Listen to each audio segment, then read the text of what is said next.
Hola a todos nuestros seguidores de Zona, así que bienvenidos una vez más a este podcast. El día de hoy vamos a hablar de un tema importante que muchas veces se ha generado como tabú. Muchas personas tratan de evitar este tema por múltiples cuestiones, pero aquí caben muchas preguntas, ¿no?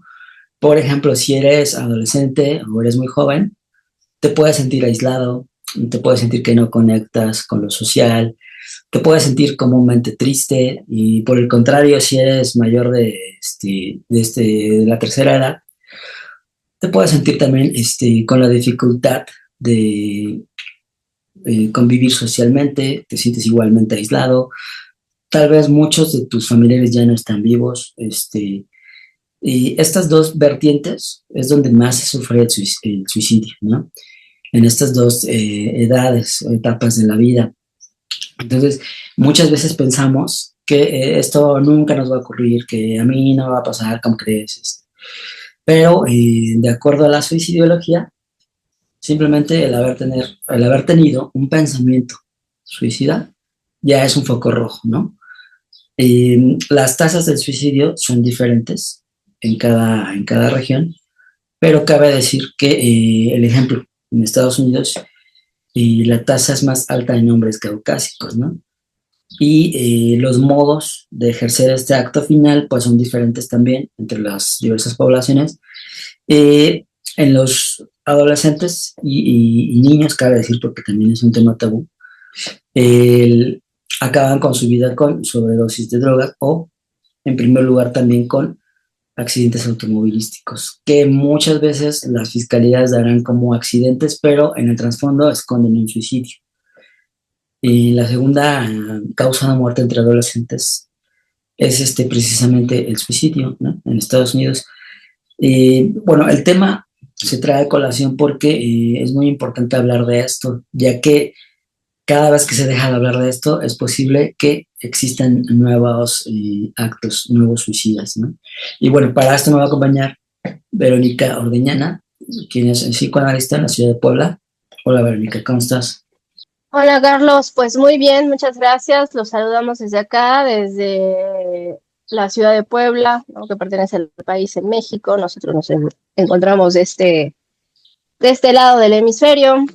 Y pues un gusto otra vez participar contigo siempre en este espacio de Zona Psique, saludando a todos los espectadores, los seguidores que pues hacen la chamba de escucharnos, de vernos, de interesarse en los temas y bueno, eso da posibilidad a que uno siga problematizando, ¿no? O siga analizando ciertas Así es. temáticas que creemos importantes o relevantes dentro de pues el ámbito psíquico, cómo se constituye la condición humana a través de ir entendiendo los mecanismos psíquicos o las subjetividades, que bueno, en psiquiatría y en otras corrientes siempre se asocian con un estado de salud mental, desórdenes mentales o trastornos mentales, ¿no? En psicoanálisis se tiene una lectura distinta en tanto considerar, para empezar, si acuñar como estas condiciones, estados, posiciones frente a diversas cosas y cómo el sujeto va respondiendo,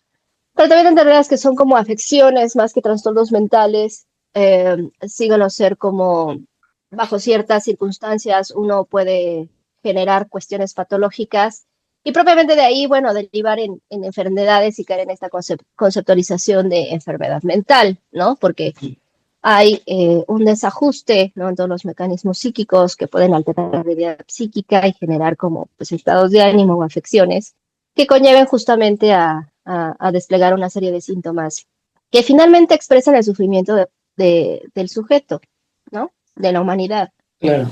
Y hay algo importante que la psicología ya nos dice, ¿no? Tienes que estar preparado por al menos de 2 a 3 ataques de ansiedad, ¿no? Y a todos nos va a tocar. Entonces, de alguna forma, ¿cómo suceden estos ataques? Pues, bueno, la sintomatología es palpitación fuerte, sudoración, eh, una sensación de a lo mejor pánico o de paranoia, y esto se debe a múltiples factores, ¿no? Como la pérdida de un familiar, la pérdida de un trabajo, o una enfermedad muy grave, ¿no? Entonces, de alguna forma todos tenemos que estar preparados para esas cuestiones. Y bueno, dentro del suicidio hay muchos mitos también, ¿no? Como uno de los más grandes mitos es que la gente que se suicida es porque pues tiene problemas mentales, ¿no? Se ha comprobado que no. Todos en el trasfondo somos de alguna forma potencialmente suicidas, ¿no? Y la gente se suicida por múltiples factores, ¿no? Es multifactorial. Uno de ellos, que es el más importante, es el aislamiento social. La gente se siente aislada y el sentirnos aislados va a generar poco a poco, pues sí, un decaimiento en el deseo, ya lo dirá en su momento Freud o Lacan. Muchos en la neuropsicología pues dirán ya habrá un cambio de neurotransmisores en la forma de la comunicación química del cerebro, ¿no? Otro de los factores es el desconocimiento sobre su gestión emocional. Desconocen cómo confrontar la, pues, la melancolía, cómo confrontar la tristeza, cómo confrontar esas emociones que de repente surgen en la vida, ¿no? Otro de los factores es que hay un apego hacia alguien en particular, ya sea una pareja, ¿no? O, como les decía, un trabajo también, porque hay gente que dice, yo tengo trabajando 20 años en esta empresa y de un día a otro me dijeron goodbye, ¿no? ¿Cómo le digo a mi familia? ¿Cómo confronto eso? Entonces, esas cuestiones son muy importantes. Se ha comprobado que las personas que no tienen un empleo, comparadas a las que tienen un empleo, tienden a padecer un 50% más de depresión. Entonces, es importante saberlo, ¿no? Y otro de los factores, pues, es precisamente el de evadir las emociones con sustancias. Eso es muy importante. Cada que tú evades una emoción con una sustancia, sea de alcohol, marihuana, ¿no? Cualquier sustancia, estás tendiendo a generar menos el uso de la palabra. Y es por eso tan importante el acudir a una sesión terapéutica. Otro de los factores, como les decía, bueno, el no reconocer las emociones y en muchos casos también el no poder confrontar un divorcio, ¿no? Estamos hablando ya de a lo mejor de una familia ya conformada o de un matrimonio ya conformado, ¿no? ¿Cómo ves, Vero? Pues es que has dicho como muchos factores que involucran o que envuelven propiamente este tema en particular que estamos abordando respecto al suicidio. Y dentro de las lecturas que estaba la propuesta ahora desde donde voy a darle entrada al suicidio, tiene que ver justamente con una cuestión de cómo a través de la psiquiatría propiamente se entiende, pero sobre todo se construyen estas causas, ¿no? Esta nosología o etiología de la enfermedad.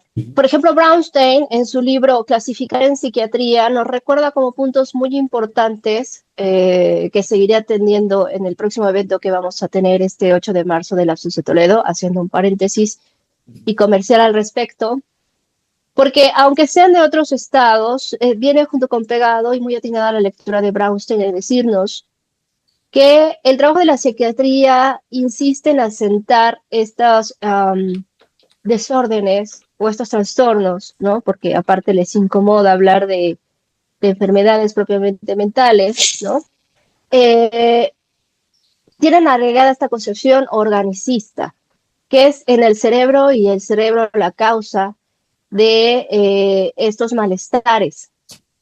Y muy adicionalmente Brownstein hará la distinción y dirá que no es solo este asentado organicista de centralizar al cerebro como el origen de todo mal de la humanidad. Como tú lo señalaste, hay condiciones sociales, políticas, familiares, etcétera. Hasta de raza. Son las circunstancias que rodean y condicionan a ese cerebro vivir. Son, digamos, lo que inyecta esa animosidad, digámoslo así, a este estado de enfermedad del alma, si lo quieres ver con una concepción muy griega, ¿no? De la psicología y bueno, con esta insistencia de cientificismo, ¿no? Sí se centra en que muchas de las causas tengan que ver con las composiciones químicas cerebrales, ¿no? Si eso se desajusta, pues desajusta todo el organismo. Pero en la experiencia y el trabajo que se ha hecho desde el psicoanálisis y desde otras corrientes también demuestran que no solo es el órgano, sino que el órgano lo constituye una vida anímica, una vida onírica y el encuentro con el otro. Y a partir de eso es que el sujeto va a, Yo creo que digamos, emanar todas estas emociones y sentimientos conforme a la relación con ese otro. sí, creo En una que, función del gran otro de alteridad, pero también con ese otro congénere que marca muchas diferencias y en esas diferencias, como lo señalas, se generan displaceres. Y entonces aquí viene la problematización de la felicidad, ujú. me parece, que es una de las cosas que señalas. Bueno, que Porque es en una el otro patología libro que voy de la gran a otra. citar, espera, déjame terminar, y para citar, que es de la autora Marcela Martinelli, ella habla acerca de las melancolías. ¿Y por qué lo señalo? Porque tú dijiste algo muy interesante. Ella dirá, en las melancolías es distinto al suicidio, porque no hay como tal un deseo de morir. Ujú. En el suicidio uno se quiere matar, ¿no? Pa' No, el pronto, digo. suicida inicialmente no se quiere matar. Eso también. No, pero es que tú dijiste, o sea, el suicidio, o acaban muchos en suicidio, no porque sea de la noche a la mañana, sino porque hay Sí, condiciones claro. atenuantes que van generando esta patología o esta condición Que del hay que pasar al gestionar, ¿no? acto. Emociones, hay que trabajar con las emociones. Yo no sé, porque por ejemplo esta autora, y lo estoy pensando también desde la melancolía, como ese estado y esa posición, ella la va a manejar como una posición frente al sufrimiento, eh, como una posible causalidad que ha unido muchos factores pueden desencadenar en suicidio. ¿Me explico? O sea, como atenuantes a, no quiero manejar que existen el suicidio fases, pero sí en la experiencia clínica y sí bajo el eje de ciertos autores que han escrito al respecto, te dirán, no es que uno de la noche a la mañana quiera morir, sino que se van presentando ideaciones suicidas que Sí, van y siendo lo como estos que ensayos y error que pueden culminar con se el le acto del llama suicidio. como efecto túnel, donde ya bueno, el paciente, la persona, no ve otra salida y empieza a ver el suicidio como la única escapatoria final, ¿no? Que se le llama visión de túnel o efecto túnel. Yo ahí estoy como en el punto medio, ¿no? Porque la neuropsicología precisamente nos dirá que todas las emociones, pensamientos y demás recaen en los neurotransmisores y al revés, ¿no? Cuando hay falta de neurotransmisores también se pueden, de alguna forma, suplementar, ¿no? O sea, yo ahí voy como al punto medio, porque en algún momento, después de tener cierto tiempo con estas ideas a lo mejor deprimentes y demás, obviamente que va a haber una baja de serotonina y a lo largo del tiempo el cerebro ya no la va a poder crear. Es ahí donde ya entra la psiquiatría. También hay que diferenciar eso en cuestión de que el psicoanálisis no resuelve. Bueno, es que la propuesta del psicoanálisis no es resolver la vida de los humanos, es en dado caso llegar a que estos tengan una responsabilidad, una Bueno, o posición la frente a depresión. sus afecciones y el sufrimiento. Porque yo he conocido Pero tienes razón en decir que hay condiciones, sí, ¿no? sí, O sea, sí condiciones. hay que establecer, como dijera en su momento el Poncio Pilatos, lo que es del César al César y lo que es de Dios, ¿no? Sí, El pero punto sin es esto, lo embargo, que es parte de la psiquiatría es de la psiquiatría y lo que es del psicoanálisis es del psicoanálisis. Lo que estamos haciendo sí, sí, es justamente una crítica y un análisis en posición de lo que se trabaja desde diferentes referentes y señalar que hay condiciones que se requieren ser acompañadas por sí, claro. psiquiatras. Yo lo digo más que nada porque conozco a muchos psicoanalistas que se avientan casos donde ya no deberían de aventarse esos tipos de casos. Uno muy específico, ¿no? Una chica, bueno, ya señora que por 15 años, 20 años estuvo en psicoanálisis cuando tenía depresión, ¿no? A eso me refiero. Entonces, también saber en qué momento se termina esa cuestión psicoanalítica y comienza para el pase a psiquiatría, ¿no? Pero Lo que sí, pasa es que me parece que falta hacer un trabajo multi e interdisciplinario. Pocos psiquiatras, como psicoanalistas, específicamente hablando de estos referentes, tienden a trabajar en conjunto. porque tienden una disputa en donde el Exacto. debate intelectual y teórico al respecto se vuelve muy ortodoxo. Pero justamente este espacio en Zona Psique sirve para replantear ciertas cosas. Cuando estamos hablando de que hay una condición, no es lo mismo que llegue tu paciente y diga, creo que tengo depresión porque revisé en Google, etcétera, este rollo. Por supuesto que en tu experiencia y por supuesto que en tu formación y documentación respecto a ese concepto o ese significante depresión, uno tiene que desplegar pues las cartas a favor de el bienestar del sujeto que viene y te dice, esto me pasa, o creo que esto tengo, ok, basado en qué, no, pues esto. Digamos, se hace una lectura del Sí, la síntoma, ¿no? Por sintomatología. estas entrevistas iniciales. De ahí se establecen dos opciones y finalmente también el sujeto, me parece que en lo ético se le tiene que comentar, ¿no?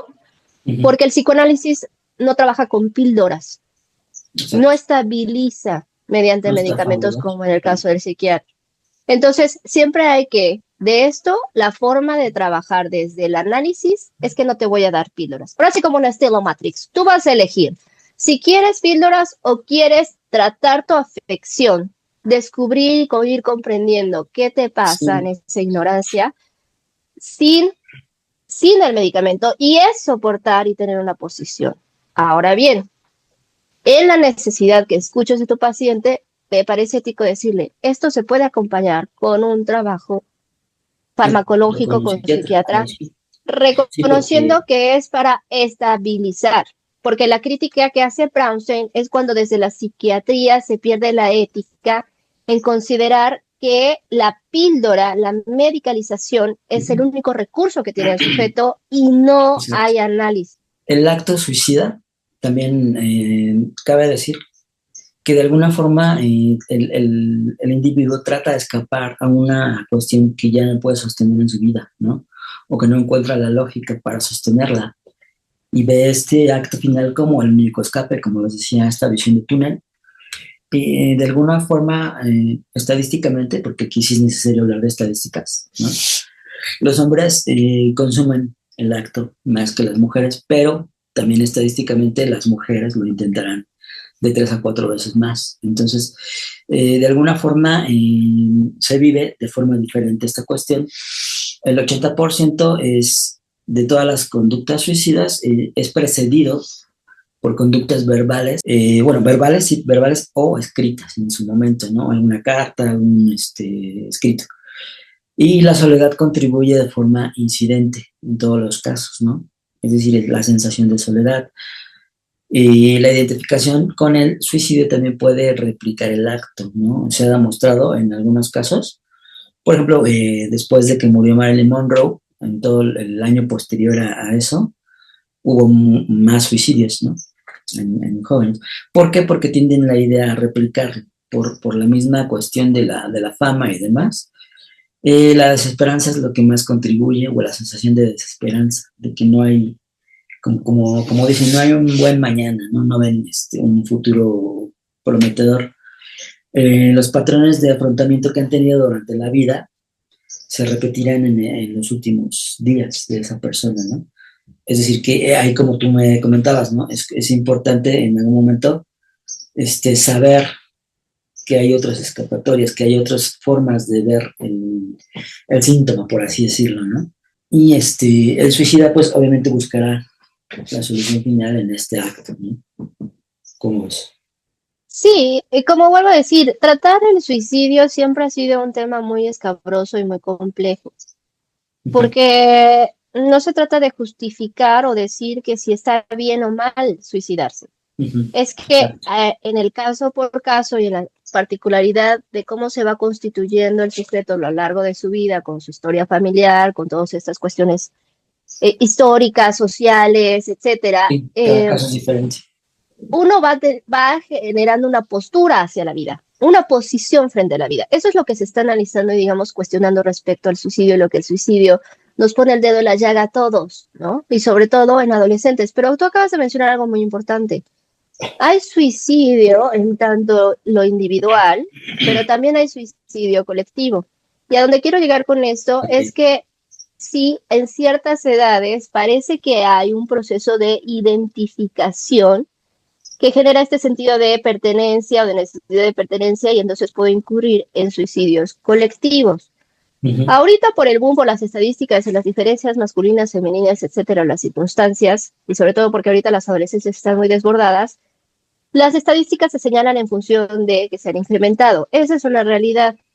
Muchos análisis se están registrando de qué está pasando, particularmente hablando de los adolescentes, ¿no? ¿Qué está incurriendo a que se cometan o se incrementen los suicidios? Ujú. Ajá. Entonces, justo nos estamos centrando en analizar cuáles son con esas atenuantes o esas causalidades que llevan a un pasaje al acto. ¿Cuál es la historia familiar? Siempre hay que preguntarnos, esa es nuestra chamba desde nuestro referente de psicología, psiquiatría, psicoanálisis, porque finalmente es un método de investigación y para poder comprender y saber qué hacer, si es que algo se puede hacer en determinados casos, hay que investigar, ¿no? Hay que, en la medida de lo posible, En la medida de lo si, posible, no sé, porque también si muchos pacientes tratamos eh, con pacientes, mienten muchas veces, a veces, ¿no? mira, Pero, más allá de la mentira, ¿no? O sea, más allá de la mentira, vuelvo a lo mismo, en psicoanálisis no, vale un sorbete si el paciente te dice la verdad o el paciente te dice una mentira, porque no estamos capacitados para ser un detector de mentiras. Más bien, de la mentira que está construyendo o por qué la necesidad de alterar su realidad, claro, me ¿no? refiero a que posteriormente lo acepta, hasta después de algunas sesiones, ¿no? Y muchas veces, por ejemplo, Sí, el tener a un familiar que se haya suicidado les genera pena social el comentarlo, ¿no? A eso me refería. bueno, vuelve a lo mismo, ¿no? Es que hay como que contestar ciertas cosas. Yo dije a medida de lo posible, porque si estamos hablando de suicidio, difícilmente, salvo que tengas esta cuija, podrás saber de las razones que tuvo o no razones que tuvo el adolescente, ya que había hablado de los adolescentes, por ejemplo, o del sujeto en general, ¿no? Como para que sea temporal, si es... Ha pasado en niños, difícilmente, pero sí, sí ha pasado, ¿no? Pero es el sujeto que se va constituyendo en general, Y como es para que, abarcar todas como las dices, edades. pues Pero cada déjame caso tiene terminar. lo suyo, ¿no? Yo decía, a medida de lo posible, si uno tiene encuentro con un paciente que potencialmente puede dirigirse a un acto suicida. A eso me refería. Si Ujú. hay oportunidad de trabajar a priori con un sujeto bajo ciertas condiciones que muestra la posición o la tendencia a suicidarse, nos da oportunidad de ir conociendo y comprendiendo toda esa constitución y señalamos que colectivo hay un deseo de muerte. Con la melancolía de la propuesta de esta autora, dirá, ¿hay un goce de vida o hay un goce de muerte? Porque diferente del suicidio, no se quiere uno morir, pero pareciera que en el estado melancólico, ¿no? O cuando se presentan estas melancolías, que es, digamos, una condición eh, distinta a la tristeza, que la tristeza es lo normal, es un estado que todos, las emociones o los sentires conforme el día al día, digamos, todos tendríamos que sentir tristeza. Preocupémonos si no sentimos tristeza, porque si no, no habría alegría, ¿no? Digamos, no podemos despojarnos de ciertas pasiones, hablando en un término sentimental, hablando en un término de emociones, porque hay una relación con un mundo vivo y con un otro que está vivo. Que quiera vivir es otra cosa, creo, y me parece que de esta lectura, desde las melancolías al suicidio, se cuestiona justamente si hay un miedo a vivir. Ujú. Ahorita, bueno, en adelante vamos a hablar también de algo de Freud, pero es importante, por ejemplo, mencionar que en México la gente, las personas se suicidan mayormente ya cada vez más jóvenes, ¿no? Y hay muchos factores que presentan esto, pero lo que recomienda inclusive el gobierno es que se hable con los niños acerca de los métodos de afrontación, cómo afronta un problema, tolerancia a la frustración, ¿no? Que es algo muy importante que se habla en el psicoanálisis también, eh, y reconocer mis emociones, ¿no? Saber cuándo estoy sintiendo tristeza, qué hago con mi tristeza, qué hago con mi enojo, con mi rabia, porque muchos suicidas no solamente están tristes, muchos suicidas también están furiosos, ¿no? Y eso lo hemos visto en algún caso específico que les voy a hablar, ¿no? Entonces, es sobre todo eso, la gestación de emociones. cómo yo puedo lidiar con mis propias emociones, ¿no? Ahí creo que el micro. Sí, micrófono. Sí, así es, como lo señalas. Curiosamente se piensa que aquel que tiene una melancolía o que él tiene una tristeza o que pasa esos estados más crónicos, por decirlo de algún modo, o va generando una patología que, digamos, va a causar a enfermar, este sentido, ¿no? De enfermar el cuerpo, de generar malestar, de producir síntomas, de tener una afección mental o un desorden mental o propiamente, bueno, la psiquiatría, un trastorno. Eh, no necesariamente tiene que reflejarse como ese estado de Exacto. tristeza, Ujú. de, de desmotivación, de desinterés. Por el contrario, muchos trabajan en demasía. Muchos exacerban sus condiciones y no paran de trabajar. Por Ujú. lo mismo de que se sienten deprimidos, inhibidos, etcétera. Buscan mantenerse ocupado para, de alguna manera, eso estabilizar y que no caigan como en un cuadro Sí, mucho más los complejo. workaholics, adictos al trabajo. Ujú. En otros, el enojo. El enojo es el reflejo de la tristeza y de la depresión. Y se va guardando. Esas conductas irruptivas y todo ese rollo, está exacto.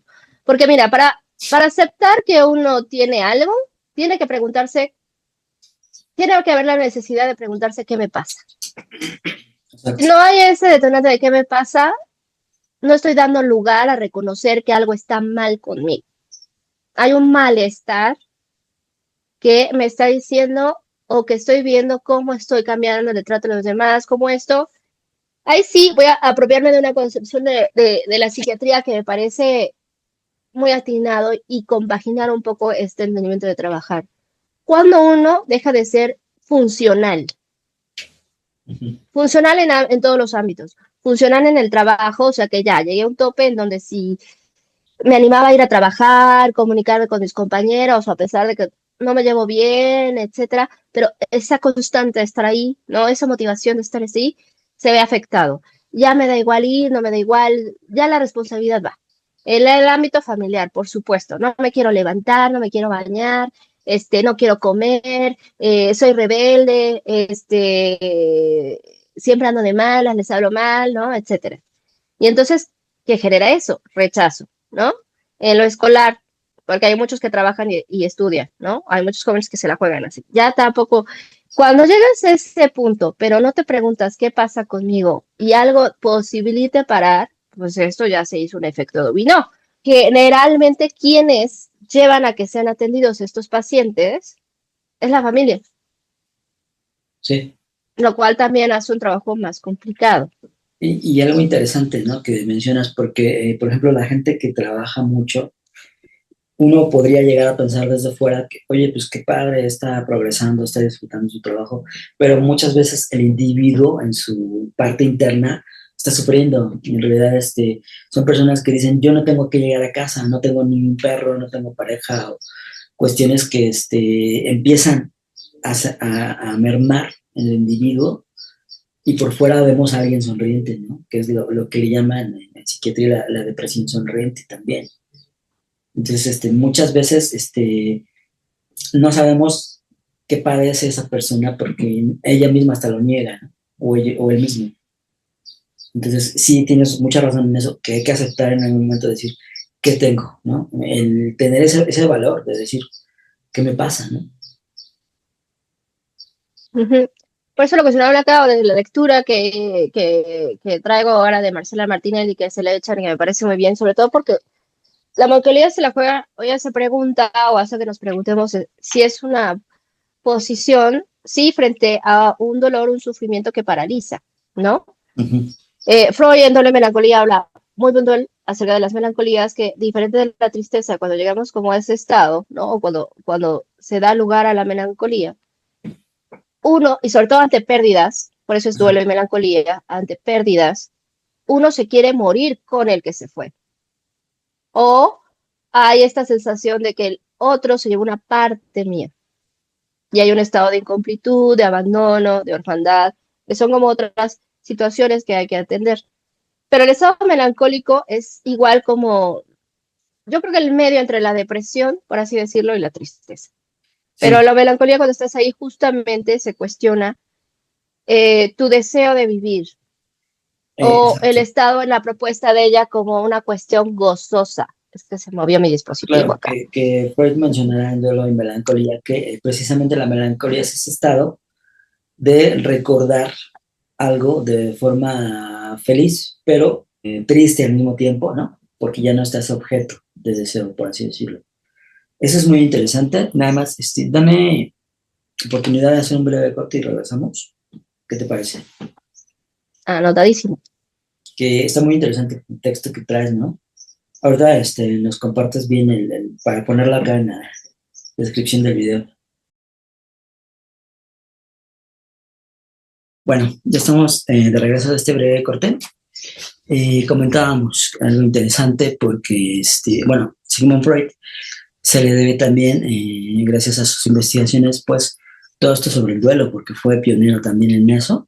Y precisamente en Duelo y Melancolía de 1915 habla la diferencia entre el duelo normal y el duelo patológico, ¿no? Que eso es importante y que ha inclusive avanzado hacia la tanatología que conocemos hoy en día, ¿no?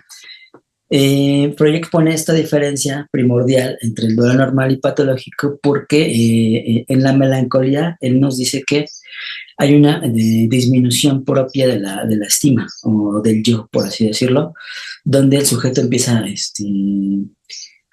ser autoagredido, a ser autocriticado, autohumillado, con reproches y demás, hacen que el yo se merme y se acorrale, por así decirlo, y esta situación deriva de ciertas observaciones que él tuvo con pacientes, ¿no?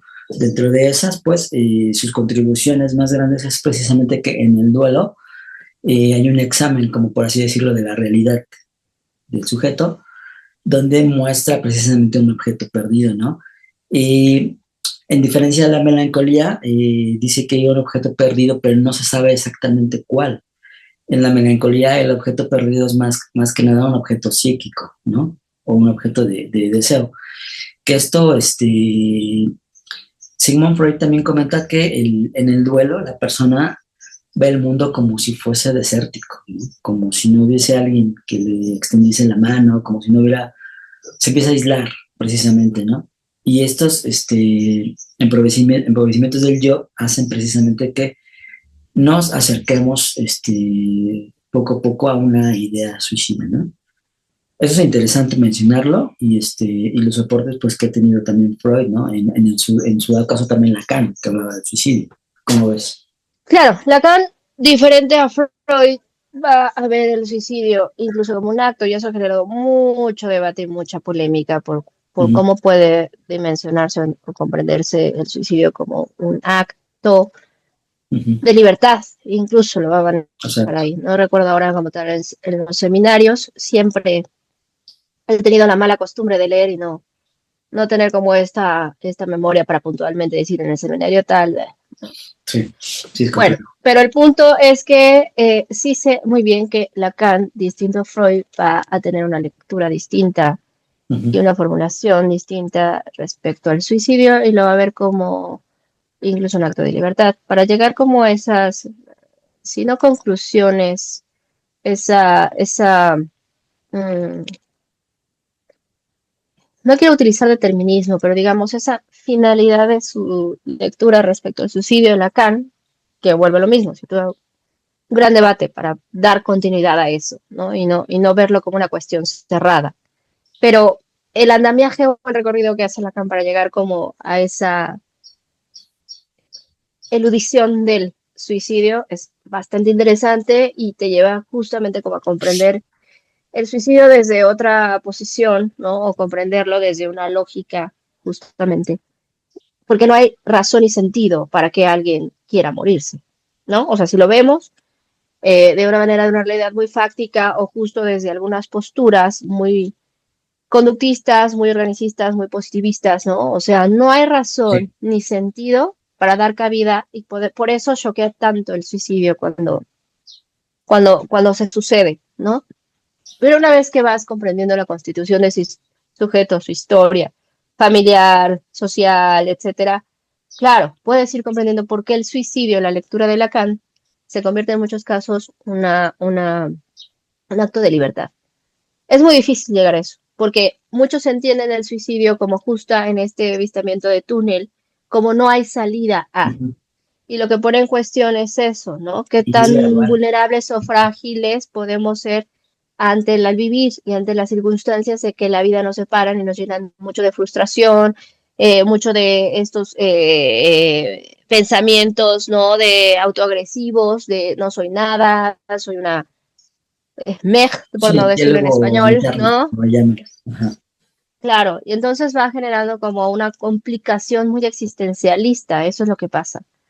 En la cuestión, como señalabas de Freud, que habla del duelo y la melancolía, ¿no? Como ese estado donde uno siente que se le va la vida cuando hay una pérdida y que eso hace una postergación del dolor y el sufrimiento. Es que esa es, digamos, la diferencia. Entre la psiquiatría lo que se cuestiona es que no hay un acompañamiento al doliente o no siquiera se interesa, muchas veces se interesa por saber condiciones del sufriente. Bueno, En muchos psicoanálisis nos psiquiatras son ocupamos de eso. psicoanalistas también, ¿no? Sí, pero entramos en el debate de que si no hay un trabajo en conjunto entre uno y otro, el debate viene justamente de que uno se centra en el órgano y el otro se centra en conocer del sufrimiento del ser, del Sí. sujeto. Y yo creo que O ambas sea, tienen sus aportes, porque también hay ahí todo un debate donde muchos psicoanalistas dicen, no, es que el cerebro tampoco tiene sus implicaciones. Y eso como que yo también ya lo veo como negacionista, ¿no? En un sentido, pues yo creo que cada enfoque tiene su aporte y cada autor incluso tiene su aporte, ¿no? Como ya lo mencionas, Lacan aborda el suicidio de una forma diferente, ¿no? A Freud. De alguna forma, sí, se basa en Freud, pero lo aborda diferente. Y esa es la cuestión, ¿no? Y hablar del suicidio es muy, muy complejo porque tendrá que ver las circunstancias, ¿no? Pero también ahí tienen que ver ciertas estadísticas, aunque no lo querramos, ¿no? Pero de alguna forma, bueno, Sigmund Freud, en- sobre la psicogénesis de un caso de homosexualidad femenina, hace un intento, señala un intento de suicidio de una joven que en cuestión ejecutó y él calificó como de serio, y aparentemente pues la joven en su desesperación a la causa de una pérdida de la dama con la que estaba caminando, en el tiempo en el que se encontraba con su padre, mira al joven con cierta furia, ¿no? Y de esta forma es como les mencionaba, porque no siempre el suicidio es con un sentimiento de tristeza, ¿no? A veces se van juntando estos sentimientos de odio hacia alguna pérdida que tuvimos y una consecutiva cuestión de pérdidas, ¿no? Que hace que en algún momento, pues, este acto final sea con odio, ¿no? O con cierto rencor. volvemos a lo mismo y entrar en la discusión. Finalmente el espectador va a tener la posibilidad de elegir cómo tratar sus afecciones, sus malestares y sus síntomas que la quejen en una condición de vida. Está la propuesta psiquiátrica, está la propuesta psicoanalítica, está la propuesta conductual, está la propuesta sistémica, etcétera. Sí, Pero de lo que hablamos ahora es de los espacios entre lo que uno abarca y lo que es delimitación del otro, epistemológicamente pensándolo, trabaja y estudia y analiza, investiga. Sí creo que ciertas afecciones que solamente se traten con una medicalización y no se dé lugar al dolor y sufrimiento, uno se vuelve dependiente. Y hay un negocio, vuelvo a lo mismo, la crítica que hace Brownstein en su texto habla de eso, de la formación y la ética que uno tiene o que debería y ahí desempeñar en determinada área. capitalismo, más que nada, ¿no? Exacto. Entonces la bronca no viene de que si el órgano cerebro es la respuesta al mundo. Claro que no. ¿Qué debemos hacer o qué se puede hacer? Tener cuidado y generar habituaciones o una rutina que más en esas circunstancias, ¿no? En lugar de replegarte en sí mismo, encerrarte, concentrarte, nos rompa con eso, con ese deseo, ¿no? O con esa insistencia que aparece, que rompa eso para no postergar. Y hagamos de eso una condición que llegue a parar con la funcionalidad en todo ámbito, ¿no? O sea, es una condición de por vida. Si llegamos a la conclusión, esta es una condición de por vida. Lo que importa es finalmente, vas a tener ideas latentes de suicidio. Esa es otra posición frente a eso. ¿Qué hacer con eso? ¿No? o vas construyendo un día a la vez en función de no obligar, bueno, primero es como obligarte a vivir. Más bien, en esa obligación inicial, ve dándote cuenta si hay cosas que disfrutas de la vida, que te causan felicidad, Exacto. ¿no? Y Sí, sí. conforme a eso, entonces siempre estaremos en esta conexión de si las ideas suicidas se van desvaneciendo. Es lo que se pretende, porque lo que queremos evitar es el acto. Pero ¿qué pasa que De hecho, aún con sí. las cosas que se establecen médicamente, psiquiátricamente, intervenciones, encerramientos, etcétera, etcétera, no se puede?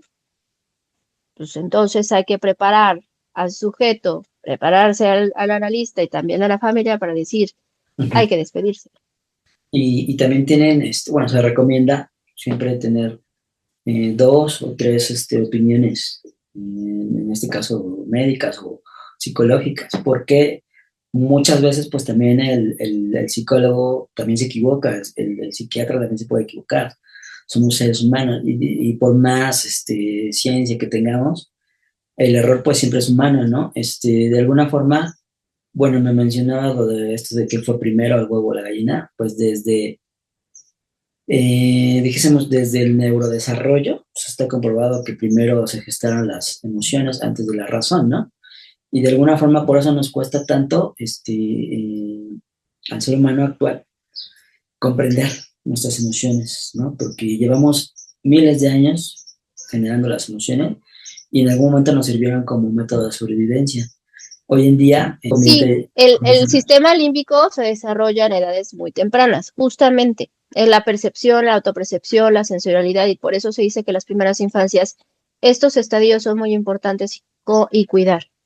Lo que es cierto que sí tiene razón es que los lóbulos frontales y prefrontales su desarrollo acaban incluso hasta edades de 20-21. Por eso se dice que no hay yo me refería control o a la una evolución, regulación. o sea, la cuestión evolutiva, ¿no? Sí, pero es organicista. Por eso te digo, aunque sea evolutiva y sea propiamente organicista desde la neuropsicología, sí hay que entender que aunque científicamente se haya demostrado que hay momentos del desarrollo donde podemos decir hay impulsividad, hay falta de control, hay muchos niños que pueden presentar, o adolescentes sobre todo, la etapa de que no pueden tener esta capacidad de autorregulación y demás, efectivamente por lo que señalas. Por eso se hace una invitación a que pues se hable, ¿no? Con los niños, precisamente porque es todo la psicología infantil es un mundo aparte, ¿no? Ellos generan el aprendizaje de forma lúdica, simbólica y demás. A lo que me refería es que en el estado evolucionista, pues eso es lo que se ha comprobado, ¿no? Que primero se ha gestado sin el lenguaje, ¿no? Vivíamos con los puros, dijésemos, rituales, la cuestión de la emocionalidad. Posteriormente, pues ya se desarrolló el lenguaje y de ahí pues para acá, el lóbulo o los lóbulos prefrontales han creado todo lo que es la cuestión del razonamiento, ¿no? A eso es a lo que me refería. Bueno, regresando un poquito al punto, en el caso de Sigmund Freud, pues ha hecho muchos aportes, ¿no? Con esto del duelo y melancolía, y remite sobre todo a la parte clínica de la melancolía, ¿no? Hace sí, esa referencia del super yo, ¿no? De cómo esa cuestión ideal también no se llega a alcanzar y de algún momento, como decías, no se llega a pensar en la pulsión de vida, sino se empiezan a significar más cuestiones de pulsión de muerte. Y es ahí donde empieza lo implacable, ¿no? Contra el yo, esta severidad, este autorreproche, que en su momento, bueno, Freud llamó sadismo, ¿no? Que sucede del super yo con esta demanda hacia el yo, ¿no? Y de alguna forma es lo que padece el depresivo, ¿no? Y no es que siempre esté ligado, ¿no? El depresivo al suicidio, pero muchos suicidas, sí, tuvieron previamente depresión, ¿no? Eso sí es cierto. Y esa es la cuestión que nos atañe aquí. Ahora, entre las víctimas jóvenes y las víctimas de tercera edad, dijésemos que hay diferentes formas en cómo abordan este acto último, este acto suicida, ¿no? Les mencionaba que bueno, en los niños, por ejemplo, hay niños suicidas también, ¿no? Y es algo de lo que es un tema tabú. De alguna forma, los niños que se suicidan en general tienen un bajo, o bueno, viven bajo un gran estrés en el entorno familiar o una exigencia muy grande en el entorno familiar. Y algo interesante, ¿no? Que muestran las estadísticas es que de alguna forma todos los niños que cometieron este acto, los padres, o sea, el papá, tenían desempleo, ¿no? Entonces es algo interesante porque la cuestión social también implica en cómo yo me comunico con el otro. Y eso es parte de lo que decías también. Los adultos de la tercera edad lo consuman con mayor violencia, ¿no? En el caso de los jóvenes. Esto implica pues el uso de armas también, que es importante mencionarlo. El deseo de morir es muy intenso, sin embargo también existe el deseo de vivir en el adulto mayor, ¿no? Comparado con las personas más jóvenes que de alguna forma empiezan a tener cuadros depresivos y empiezan a identificarse, ¿no? Como decíamos, con una figura famosa. No sé, ahorita viene a mi mente, por ejemplo, el caso de Kurt Cobain, ¿no? Que también incide mucho en esto porque pues era portador de toda una generación, ¿no? De jóvenes. ¿Cómo ves? Sí, volvemos. Por ahí un maestro decía, es que en el psicoanálisis no trabajamos con identidad, trabajamos con identificación. Uh-huh.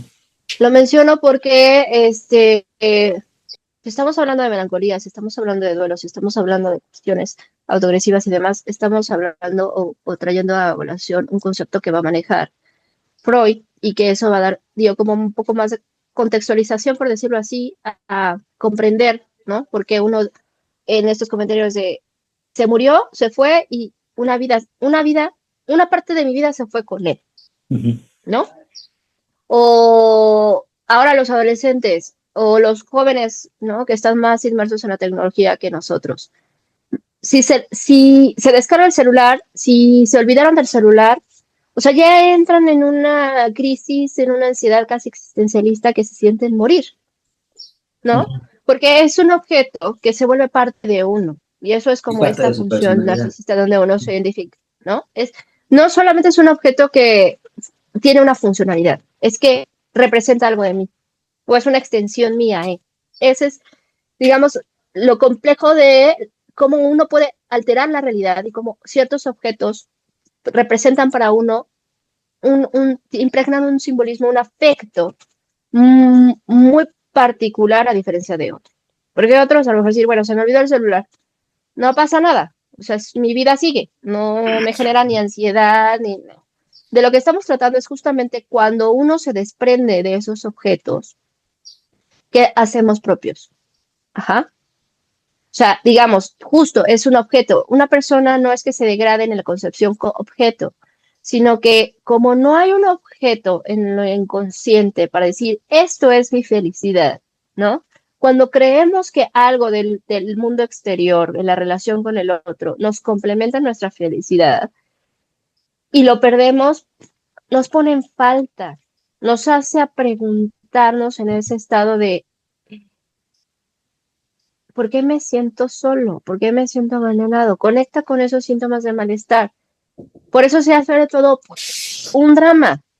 De hecho, en la propuesta, no aquí para que lo lean y demás, de Marcela Martinelli de Pensar las Melancolías, citará al trabajo de Benjamin Walter, que justamente hablará de las melancolías, ¿no? En dando una concepción del hombre moderno que sufre por su existencia, por eso mencionaba, ¿no? Que hay momentos como muy existencialistas, muy el estilo kafkiano, ¿no? De esa transformación o de uno sentirse como cucaracha, etcétera, etcétera, etcétera. Y se llama El origen del drama barroco alemán. O sea, el Trauspel. Y ahí va a proponer la melancolía como una alegoría del hombre moderno. O sea, el Trauspel es como una técnica así o algo que trata del drama alemán, ¿no? Como las tragedias griegas, ¿no? Con el Edipo, etcétera, como en Alemania expresan o dan cuenta de esa drama del sujeto. Su lectura es muy pesada, ¿no? Ahora lo que angustia es saber que los jóvenes ya no tienen lecturas más allá que no tenga que ver con su ámbito académico, ¿no? Entonces, no nutren, digamos, a través de las artes el alma y el espíritu, Claro, más y allá si de solamente hablamos, el conocimiento. Pero bueno, a lo que iba para decir, de lo que se trata es justamente del dolor, del drama, del sufrimiento ante ciertas circunstancias, para poder entender esta economía que tú señalas, ¿no? Hay una economía libidinal. Freud trabaja desde la pulsión, desarrolla toda esta cuestión de la economía libidinal o psíquica a través de la pulsión. Eros o tánatos, ¿no? Con Lacan tenemos un poco esto, pero bueno, habla como de los tres tempos que aparecen, el placer, displacer y el placer, ¿no? O sea, hay una función hay una función biológica, por eso es el quiebre, lo que te decía. El psicoanálisis reconoce que hay un órgano, pero hay algo más allá de ese órgano que justamente constituye al sujeto. Si bien hay una función biológica evolucionista, como lo quieras ver, de un nivel que nos mantiene fisiológicamente vivos, ¿no? No nos relacionamos con el mundo ni con los otros, solamente como digámoslo así, este nivel básico de placer, displacer. claro, Que es placer, displacer, placer. Es decir, del displacer, y lo cito eso o explico esto, porque en la propuesta que era esta autora va a hablar de goce, ¿no? ujú, Entonces está es una cuestión con Freud de así pulsión, es. que va a trabajar esta pulsión de vida o esta muerte a partir de entender el eros y el tánatos y hará sus distinciones.